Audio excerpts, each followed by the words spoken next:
Sly 1 was the first game I platinumed in this series, and to say it's flawed would be an understatement. It is, however, so much fun.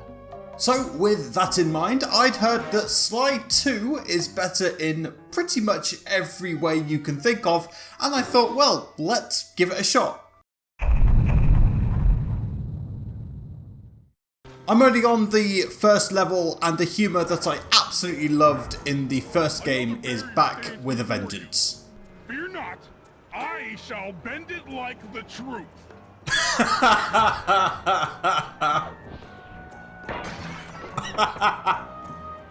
With this being the first level, well really it's episode 0 or the prologue, it's pretty easy and I escape Carmelita once again for the first trophy of the run.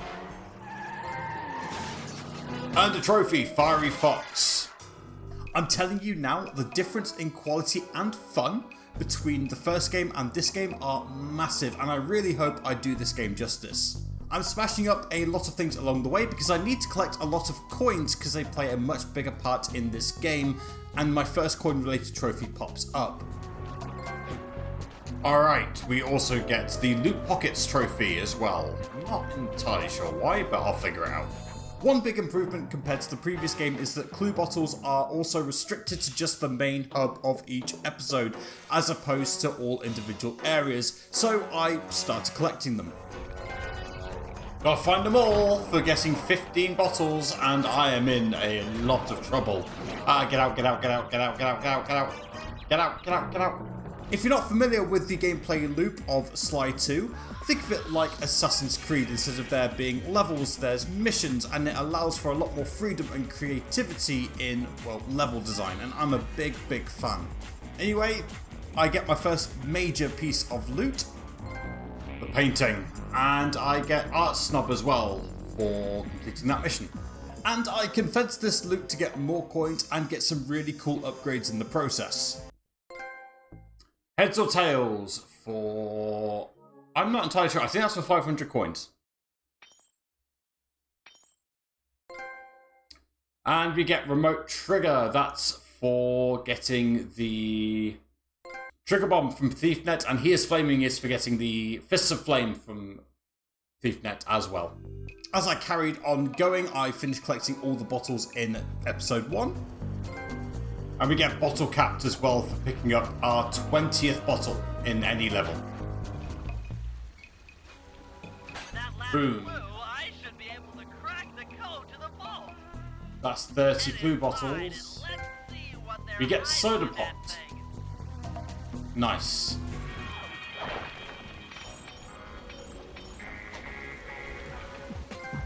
Alright, and we get exact change for collecting 1,000 coins. And in case you were interested, this is the reward for opening the safe in episode 1. Now, this is all the bottle related trophies done, so I'm not going to show any others, really.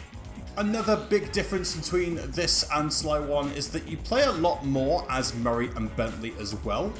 But it's time for the first boss fight of the run. I did this on a Sunday evening, so I was really tired, but luckily this was very easy. There we go.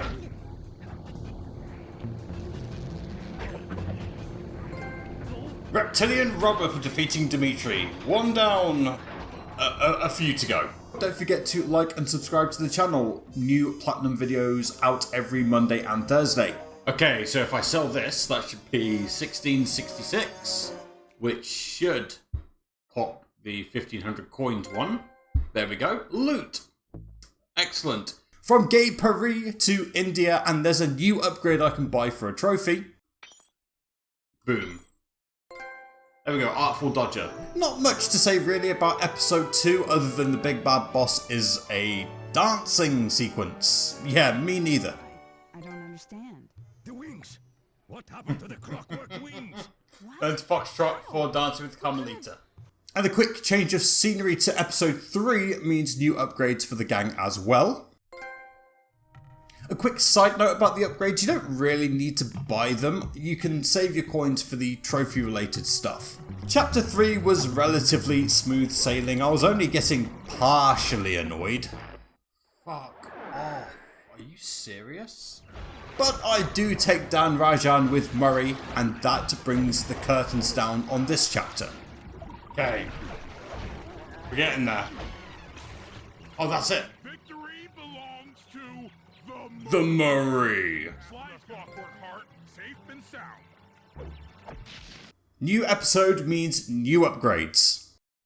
Cool, so I just need to purchase this alarm clock, and that should be another trophy. And we'll start the jailbreak with Bentley. Here we go, rise and shine.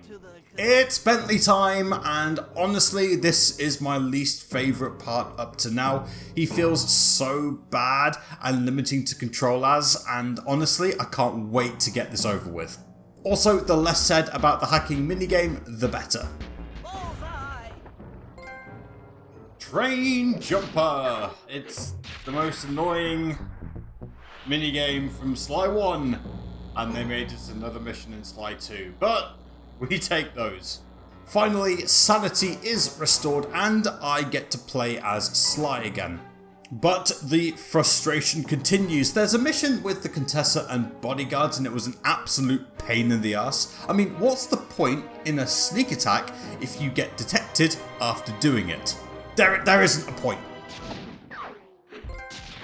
And we get Spider Legs the achievement for completing that mission. God, that was a ball ache. That's actually the last trophy of episode 4, since rather unusually there's no actual boss fight here. Episode 5 means new upgrades. Okay, so there are 2 upgrades we can buy here. The Raging Inferno Flop and the Paraglider. That should pop 2 trophies. Again, the game's going to take a sweet ass time, but there it is. Pink Fire Flop for the former, and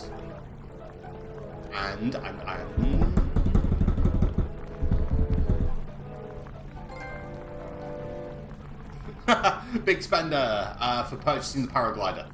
And episode 5 also means that the missions are getting more elaborate, which isn't always a good thing. These missions are really starting to drag. Like, I'm not entirely sure what made them think it was a good idea that oh, how do we make missions difficult? Let's make them longer. No, just make them more difficult, please. Anyways, the trophies for this episode are backloaded, starting with freeing Carmelita. Let's go! Completed the worst minigame. I think it's the worst minigame, don't care what people say. To free Carmelita. And the 2-part boss fight against the Contessa.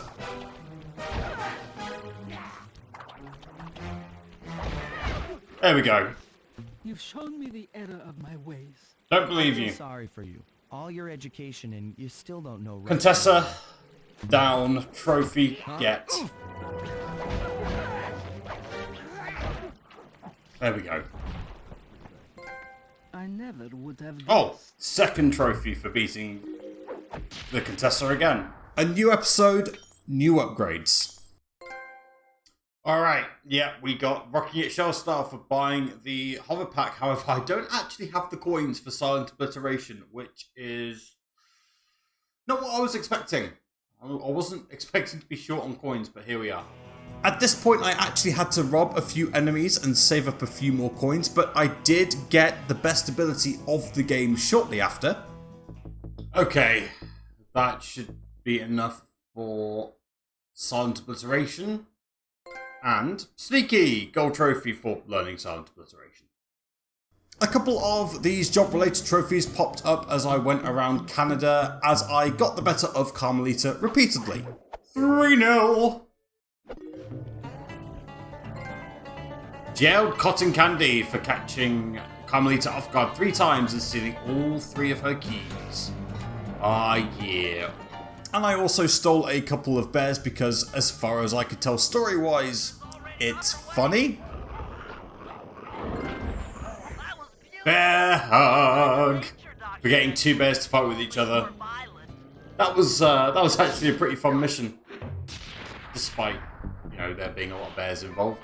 At the end of the day, though, the plan does come together, and after a rather intense boss fight against Neela, 2 trophies pop up. There we go. Not the Cooper gang, not Upset stomach Stand clear, Sly. This might be for defeating Naylor in Chapter 6.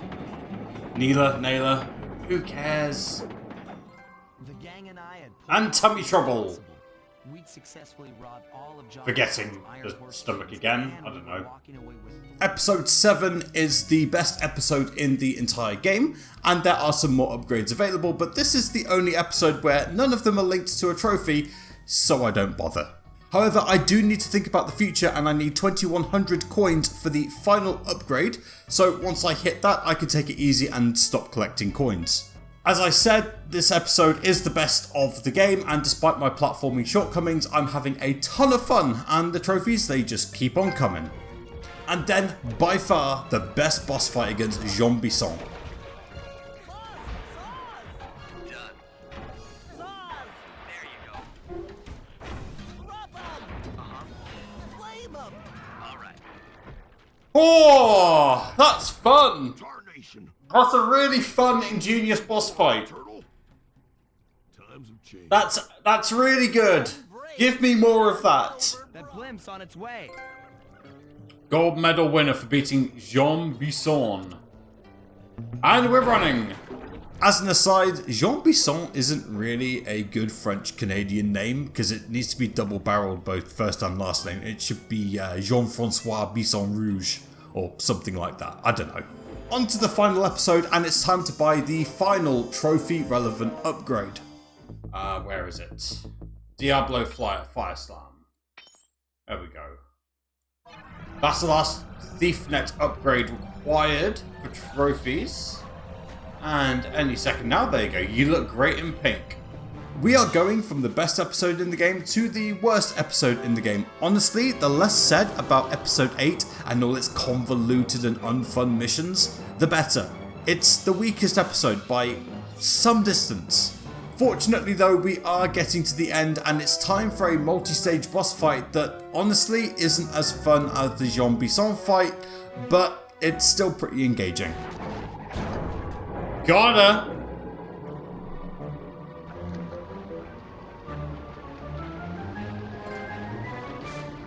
Tick tock, time's up. Life and death.